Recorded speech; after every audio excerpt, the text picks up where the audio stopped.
Hello, this is Linda Vettrus-Nichols, and do I have an amazing person to introduce to you? Simon Haigh. Welcome, Simon. Hi, Linda. It's great to see you, and it's great to see the lovely picture on the screen too.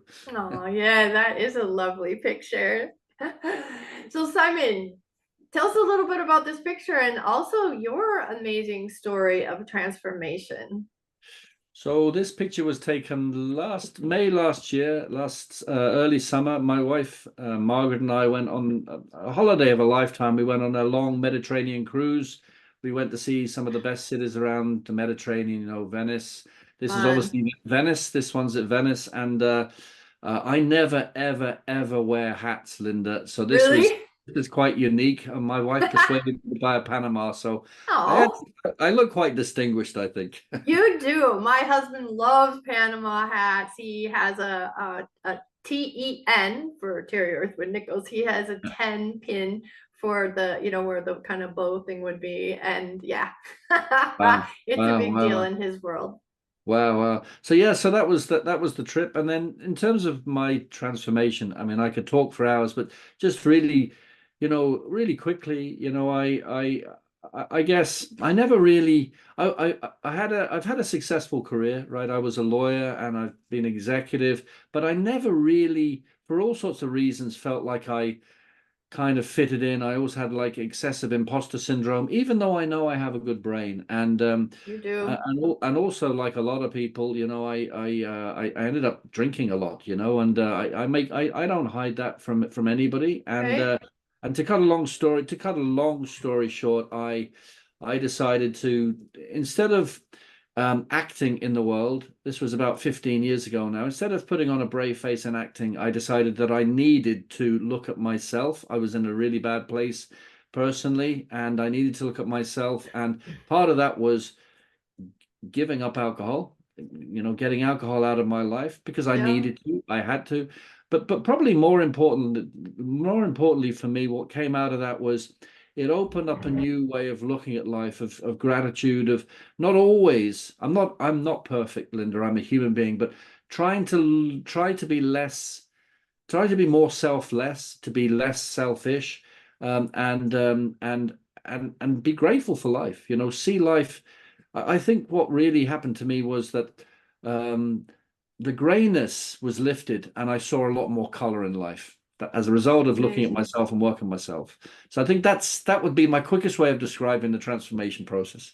Oh, I love that. Yeah, Terry and I were watching Celine Dion's documentary last night. It just came out, and it basically, she's had symptoms working up to her stiff person syndrome, and she hid them, and so she was saying, the lies were getting too heavy. Yeah, And so it reminds me of what you're saying, it's got to that point where it was too heavy and absolutely. you shifted, and it's a Yeah, choice.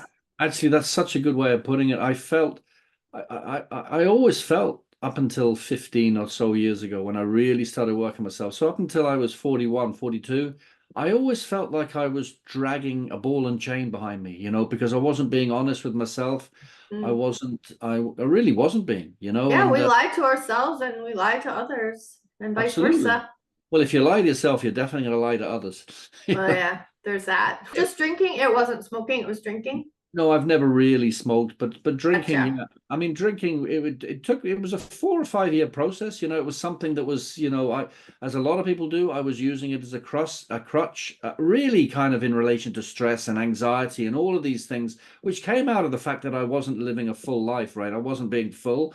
And I had a good career, and alcohol at the end of the day was like a release, right? It felt like a release valve. But again, it's another lie, right? I mean, when you drink, the first 10, 15 minutes, you get that pink fuzzy feeling in your head and it's lovely.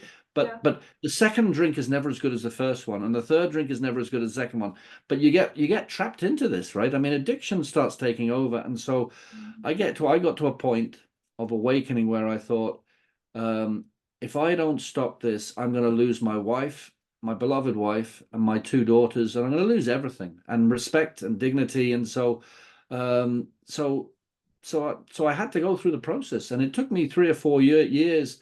But it's the best decision I've ever made in my life, because as a result, as a direct result, I've finally connected with what I describe as my higher power. Like, I was educated as a Catholic in England, and I went through all that sort of stuff, but I always pushed against it. I never wanted to believe in a God. Today, I know, I'm looking out the window here and I see the branches swaying in the wind, and I know I'm not making them sway, right? Yeah. There's a Something power out great there. Yeah, there's a power greater than me, and so Mhm. that's been a gift. I know there's a power greater than me, and also it's allowed me to connect with amazing people around the world, because if you're willing, open-minded, and self-honest, which are three key traits of recovery, amazing things do unfold. That's been my experience, and they have unfolded, and I've met amazing people. So I would Love it. encourage everybody to look at themselves, and if you can be open-minded, willing, and self-honest, amazing things open up. That's been my Yeah. experience. Weren't you in a swimming pool and you heard a voice? I did. I was the day after my last drink, I went for a swim in an open air swimming pool in Perth, Western Australia, and I got under the water. I can't dive, but I jump, right? So I jumped in, got under the water, and for a, for a split second there, I didn't see flashing lights or anything, but there was no other human being under the water, so there was no other voice, and I definitely didn't say anything, but I heard a deep voice, a distinct voice, a very calm voice, and the words were clearly, "Simon, you never need to worry again." And I came back up, and I hadn't drunk since. Of course I've worried because I'm a human being, but something shifted in me, and I'm convinced it was my higher power. Yeah, yeah, that's really cool. I love that. All right, so this is it. Enjoy it. True. What It's comes true. up for you when you read those words? Well, the picture really summarizes it. And for me, uh, how do I put this? I don't think we get second chances in this. We might have other lives, right? I don't know. I'm not a Buddhist, but I'd like to think we might have. But in this particular life, I don't think we get second chances to correct things. If we've made mistakes, learn from your mistakes. Don't live in the past. Do your best, and ask yourself, do your best, and don't get don't get hung up on the future. The future is actually just future nows, and don't get hung up on the past. The past is just previous nows. Just try and live in the moment. A bit like what Eckhart Tolle says in the book, The Power of Now. Basically live your best life. Wake up Right. to the fact that this is our best life, and Hmm. they talk about the future is the future, the past is the past. That's why today is our present. It's like a Yeah, present to us. It's a it present is to us. So I perfect. guess live in a meaningful way. That's what I say, Linda. Like, try and enjoy it. Try and enjoy even the difficult times, right?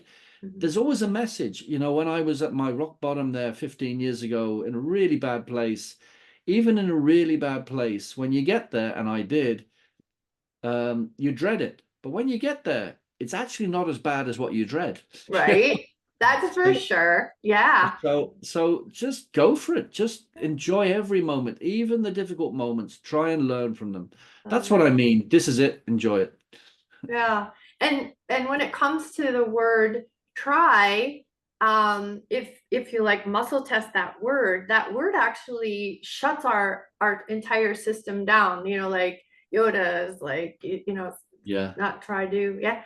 And Yeah. so, and then when you mention like do my best, do your best, it's like doing your best in the moment with what you have, right? Absolutely. So we're always doing our best. Or like, hey, I'm sorry I'm late. We talked about that. It's like you're right on time, right? Yeah. That's all about living outside of lack and living in the richness of that present moment, Yeah. which when you're drinking, you're seeking to be at that place, and you Yeah. miss it.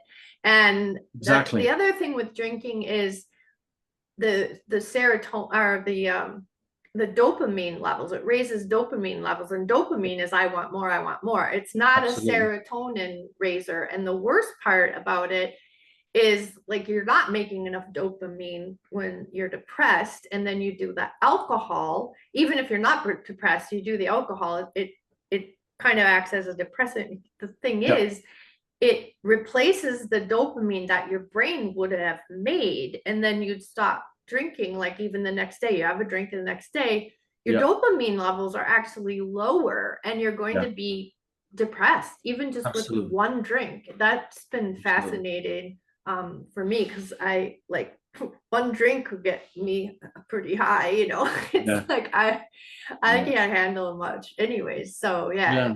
No, it's I agree. really interesting because it hits your liver too, and that pulls down your Absolutely, dosage. absolutely. But people who are addicted, I mean, the World Health, or just in relation to alcohol, but there's many forms of addictions, right? We're not just talking about alcohol. I mean, there are so many different addictions, and for me, the rationale for addiction is the same. For me, I mean, just even take the word alcoholism, right? I actually think it should be called something else. Yeah, I think it should be called having a hole in your soul, right? That's what it yeah. is. You have a hole in your soul. There's I something don't know about. about soul because in my mind, souls are complete and just all perfection. I hear you. Yeah, Yeah, no, yeah. In your I don't. spirit, maybe In your as you're spirit, have human, it as a human. absolutely having a hole in your spirit, and I think that's what anybody who falls into addiction or seeks something external to try and Yeah, make them feel whole is there's something missing. There's something yeah, missing in the yeah. spirit, and Dig deeper. What is it? Yeah, absolutely. totally agree. So when you get rid of it and it goes out of your life, and you have a spiritual. I had a spiritual awakening, definitely, and I think that moment in the pool was a spiritual moment, right? You realize that you have everything within you to enjoy that life. You don't Yeah. need to go looking for anything else. Yeah, there it is. Bottom line. Boom. Yeah, Yep. This yeah. is it. This Enjoy is it. it. Enjoy it. Thank you, Simon.